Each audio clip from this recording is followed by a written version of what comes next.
हो रहा है अभी। सही है। चलो मेरी रिकॉर्डिंग यहाँ पे स्टार्ट हो गई। सही। तो यहाँ से फिर आप देख ओके। सकते हैं कि ये आप मुख्तलिफ इसको फिर चेंज कर सकते हैं। सपोज इस लाइन को आप इधर लेके आए ताकि ये, अच्छा ये इसकी जरूरत नहीं है फिर। ये तो वैलिड परसेंट है और कम्युलेटिव परसेंट जो है इसकी जरूरत नहीं है। तो हम ओके। क्या करेंगे, पहले ऊपर वाला टेबल जो इसको स्प्लिट करेंगे ताकि ये चार हिस्सों में आ जाए। चार हिस्सों में आने के लिए हम क्या करेंगे, स्प्लिट प्रिंट करेंगे और स्प्लिट में कॉलम जो है ये अपनी जगह ये चार कॉलम करेंगे और रो जो एक हो जाएगा ताकि हमें एक रो को चार कॉलम में डिवाइड करना है। तो ये ओके हो जाएगा। अब यहाँ पे हम देख सकते हैं कि ये इस तरह की कॉलम आ जाएंगे। तो फिर हम क्या करेंगे, इसको सपोज मैं डिलीट कर देता हूँ। मैं यहाँ पे डिलीट सेल्स कर देता हूँ तो एंटायर कॉलम पे क्लिक करूंगा एंड ओके। तो ये यहाँ से फिर इसको मैं click and click on the entire column. अच्छा यहाँ पे डिलीटिंग। Delete cells. तो यहाँ पे अगर एक मसला ये है कि मैं स्प्लिट क्यों कर रहा हूँ, क्योंकि अगर ये डू यूनी पेन ये पहले एक कॉलम, तो अगर मैं कॉलम डिलीट कर दूं तो ये डू यूनी वाला भी उड़ जाएगा। तो आप क्या करें, इसको आप इस तरह कर सकते हैं कि इसको दोनों को कंबाइन करें, मर्ज करें। अब जैसे मर्ज हो जाएगा ये एक हो जाएगा और इसको ड्रैग करें यहाँ तक।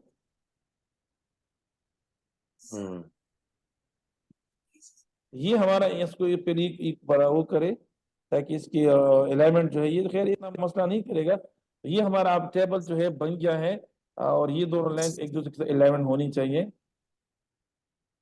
ये तो अब हमारा जो है ये थोड़ा सा बन गया है वर्ड फॉर्मेट का टेबल। अब इस आप खुद अंदाजा कर लिए, और टेबल जो पहले हमने कॉपी किया था और ये वाला जो है ये काफी जो है चेंज नजर आ रहे हैं। तो ये आप इस तरह जो है चेंज कर सकते हैं फिर। सही। अच्छा, ठीक है आप सर। फिर यहाँ पर कैप्शन किस तरह कर, ये भी यहाँ पे हम ये भी डिस्कस कर लें ताकि आपके लिए आसानी हो। हम अगर इसको कैप्शन कर डालना चाहते हैं तो स्पेल सही कर रहे। अगर हम इसकी कैप्शन डालना चाहते, आसान तरीका ये है, ये जो स्क्वायर आपको नजर आ रहा है ये वाला बिल्कुल इस कॉर्नर पर, इसको हम क्लिक करेंगे और इस क्लिक करने के बाद यहाँ आ जाएगा इंसर्ट कैप्शन। अगर आप आम जगह पर क्लिक करेंगे तो आपको ये इंसर्ट कैप्शन वाला ये जो है ये काम नहीं करेगा। आपने क्या करना है, यहाँ पे क्लिक करना है, यहाँ से आप क्लिक करें और क्लिक करेंगे इंसर्ट कैप्शन। ये आपका आ जाएगा टेबल वन। अगर यहाँ पर फिगर वन है तो आप यहाँ से चेंज कर सकते हैं कि ये मुझे फिगर है, टेबल, इक्वेशन है, इन तीनों को आप चेंज कर सकते हैं। अब ये टेबल है तो टेबल वन ये खुद बहुत आ जाएगा, वन जो है ये खुद आ जाएगा। आप क्या लिखेंगे, इसको आप ये वाले क्वेश्चन जो है कि डू यू हैव, आप इसको टाइटल देंगे do you have knee pain. Okay sir. मैं इसको डाल ओके। अब ये जो है खुद ये तरीकेकार है नॉर्मली ऑफिशियल तरीका कि how to caption the table. Okay sir. Image को किस तरह करेंगे, सपोज ये वाला इमेज हम कर रहे हैं, ये वाला जिसमें एंकल एंड फीट वाला है, इसको मैं कर रहा हूं, मैं किसी जगह पर क्लिक करके यहाँ पर ये इंसर्ट कैप्शन ढूंढूंगा। इट मीन कि आपने जो इसको लेबल कैप्शन देनी है it should be on this table. मैंने इंसर्ट कैप्शन क्लिक करूंगा। अब यहाँ पर पहले हमने टेबल किया था लेकिन now we are doing the image, इसलिए मैं यहाँ से फिगर चेंज करूंगा। मैं आपको एक मशवरा दूं कि आप जब टेबल करते हैं तो सबसे पहले टेबल करिए, टेबल खत्म हो जाए तो आपको ये चेंज नहीं करनी पड़ेगी, फिगर है टेबल है फिगर, सारे सारे टेबल को एक एक टाइम पे आप कैप्शन करो। जैसे टेबल आपकी खत्म हो जाए फिर आप एक दफा जो है फिगर चेंज करो, तो फिर आपको बार बार चेंज करने की जरूरत नहीं पड़ेगी। नंबर जो है इसकी खुद बहुत आ जाएगी। मैं इसको दे देता हूँ 1 2 3 या जो भी ये नाम दे रहता हूँ। ये मेरा जो है इसको आप एंकल एंड ट्वीट जो भी इसका प्रॉपर कैप्शन होगा, प्रॉपर हेडिंग आप इसको दे दें। और ये देखिए जैसे आप फिगर सेलेक्ट करते हैं तो ऑटोमेटिकली बिलो सेलेक्टेड आइटम आएगा। अब अगर ये मैं टेबल कर देता हूँ तो ये एबो सेलेक्टेड आइटम आएगा। तो ये इसकी चेंज की जरूरत नहीं है, ये खुद बहुत इस तरह आएगा। मैं कह दूँ कि okay, now you can see here कि figure one is A H H H, ये वाला इसके साथ आ गया है। अब अगर मैं उसके ऊपर कैप्शन देना चाहता हूं तो this is the figure one, so this should be the figure one and this should जो अभी हमने 1 किया है, ये उसको चाहिए कि 2 हो जाए, तो ये ऑटोमेटिकली होगा। इसको मैं कैप्शन करूंगा। अब ये मुझे कहे कि भाई फिगर 1 चेंज करने की जरूरत नहीं है। जैसे सपोज 1 2 3 ये मैंने लिख दिया एंड ओके। तो जैसे मैं यहाँ पर फिगर 1 लिख देता हूँ, नीचे वाला जो है ये खुद ब खुद जो है फिगर 2 हो जाएगा। तो ये इसका मतलब है कि आपकी फिगर्स इस तरह कर, आप इस तरीके से करेंगे तो इसके दो फायदे हैं। एक तो आपको नंबर की मसले नहीं होगी, खुद बहुत नंबर मिल जाएगा, फॉर्मेट एक जैसे होगी। और इससे और भी बेहतर जो इसका फायदा क्या होता है कि हम जब इन टेबल ऑफ फिगर्स या लिस्ट ऑफ फिगर्स या लिस्ट ऑफ फिगर्स बनाते हैं या टेबल, वो आसानी के साथ बना सकते हैं। सपोज यहाँ पे मैंने लिख दिया कि लिस्ट ऑफ टेबल्स। मैंने अगर लिस्ट ऑफ टेबल यहाँ पे लिख दिया, फिर मैं चला जाऊंगा यहाँ पे रेफरेंसेस पे। रेफरेंसेस पे जो है मैं यहाँ पे इंसर्ट टेबल ऑफ फिगर लिखा होगा, सही है। इंसर्ट टेबल ऑफ फिगर्स पे फिर मैं क्लिक करूंगा और यहाँ से मैं सेलेक्ट कर दूंगा ये फिगर एक टेबल है। अगर हम यहाँ पे देखें हमने टेबल लिखा है, तो यहाँ से हम इस जगह पे हम फिगर से क्या करेंगे, टेबल। और टेबल क्लिक करने से ये देखिए यहाँ पे कोई भी टेबल यहाँ के देखिए एंट्री इज नॉट फाउंड। तो ये जो है इस पे सिर्फ ये होता है कि सपोज मैं यहाँ पे दोबारा से इसको करूँ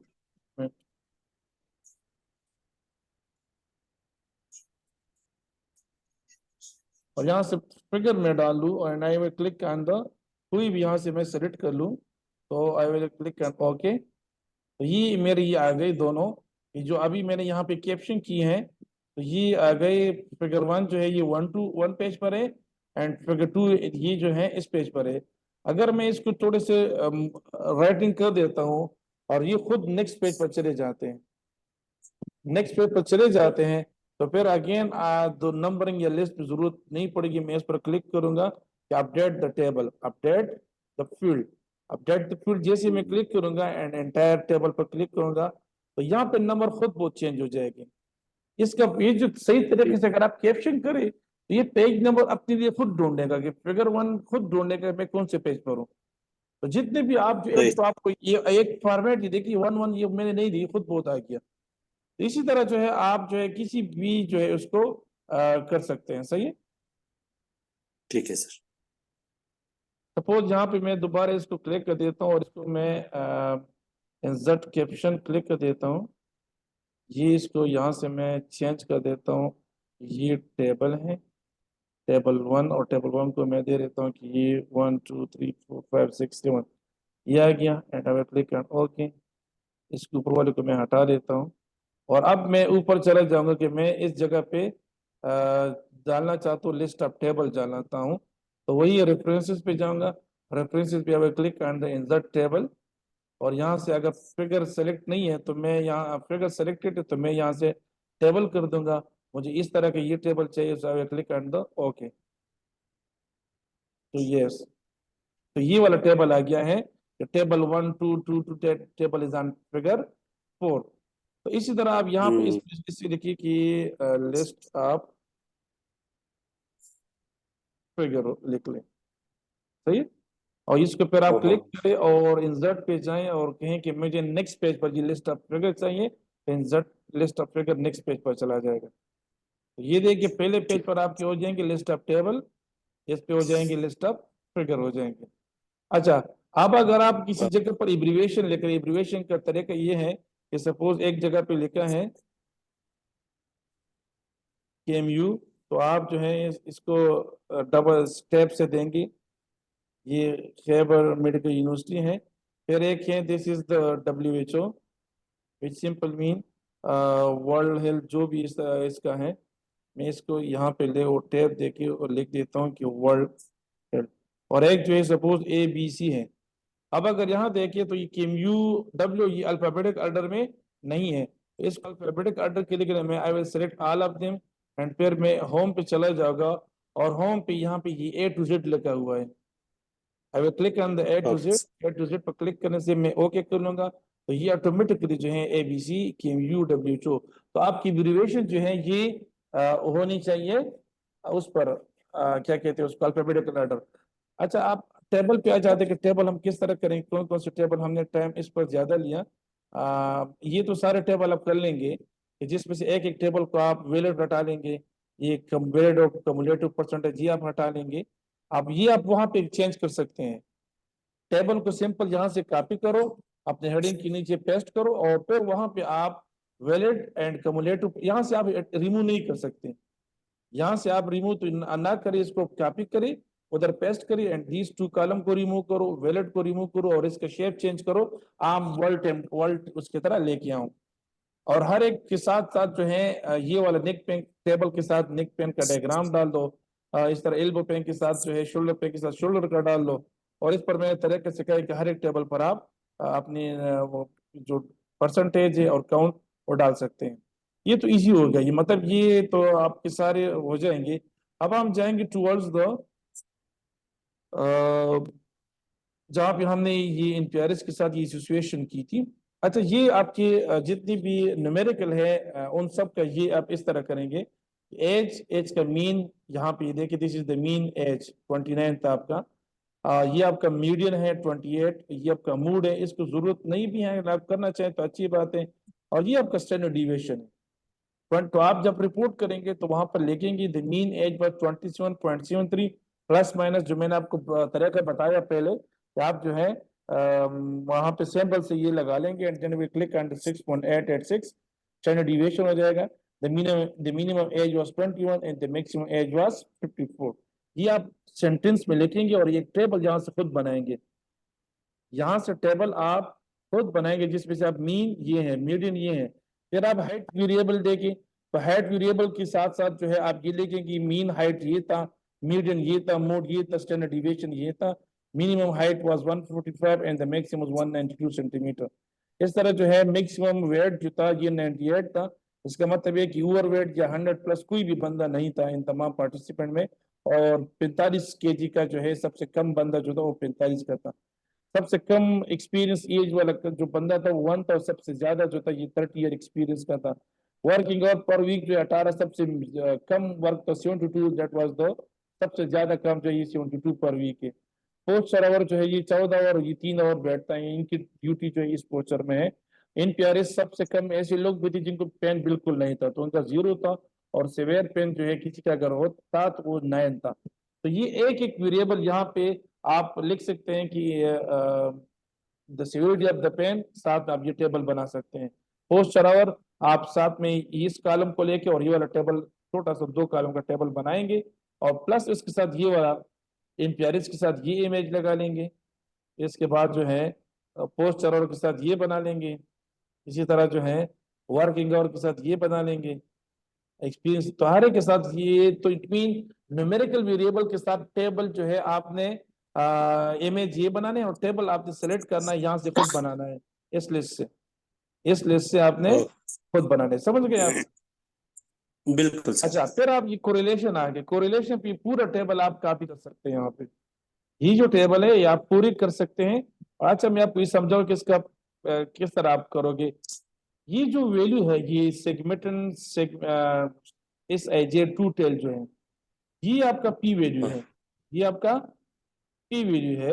एंड रिमेंबर दिस थिंग कि अगर पी वैल्यू जो है, सपोज यहाँ की पी वैल्यू लेसर देन 0.05, अगर इससे कम है तो इट मीन सिग्निफिकेंट रिजल्ट है, सिग्निफिकेंट कोरिलेशन है।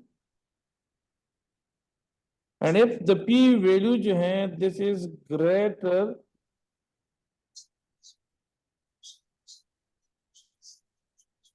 than 0.05 or even equal to 0.05, it means non significant correlation।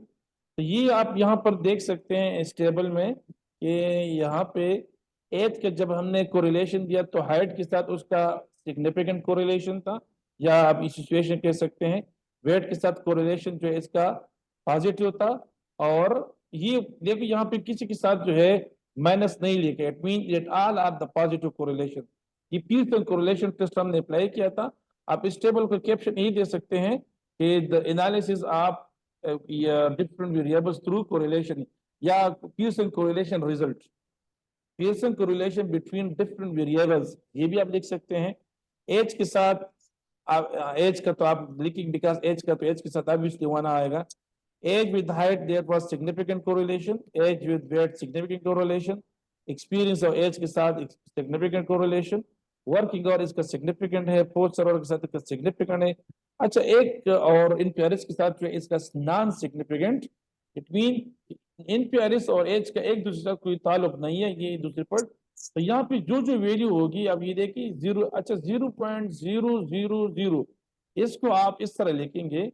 इसका मतलब ये है, ये बहुत इंपॉर्टेंट वर्ड है कि आप इसको, ये जो 0.000 पी वैल्यू का मतलब ये है, इसको आप लिखेंगे देयर वाज हायर सिग्निफिकेंट। ये इतना छोटा वैल्यू है कि 3 डिसिमल के बाद पता नहीं कितनी जीरो फिर आखिर में 1 2 3, यानी वी डोंट नो कि दिस वैल्यू में भी 0.000012345, ये वैल्यू इतनी पी वैल्यू की। लेकिन जब इसकी 3 डिसिमल अगर हम पी वैल्यू ले लेते हैं तो ये सब ये खत्म हो जाएंगी, एंड में हमारा 0.0000 आ जाएगा। तो जब आप इसको लिखते हैं अपने डॉक्यूमेंट में कि what was the P value, तो इन 0.00 के बजाय आप लिखिए कि we don't know what the value it is, but at least this is smaller than 0.001। ये वैल्यू जो है, ये जो भी है एटलीस्ट जो है ये 001 से स्मॉलर है।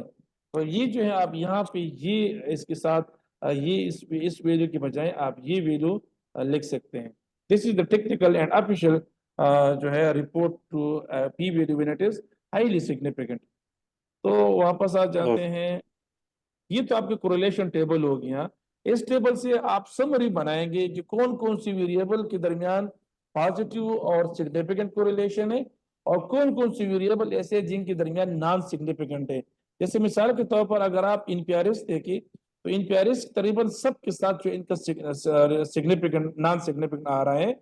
देखो हाइट के साथ non significant 0.90 non significant with the wait.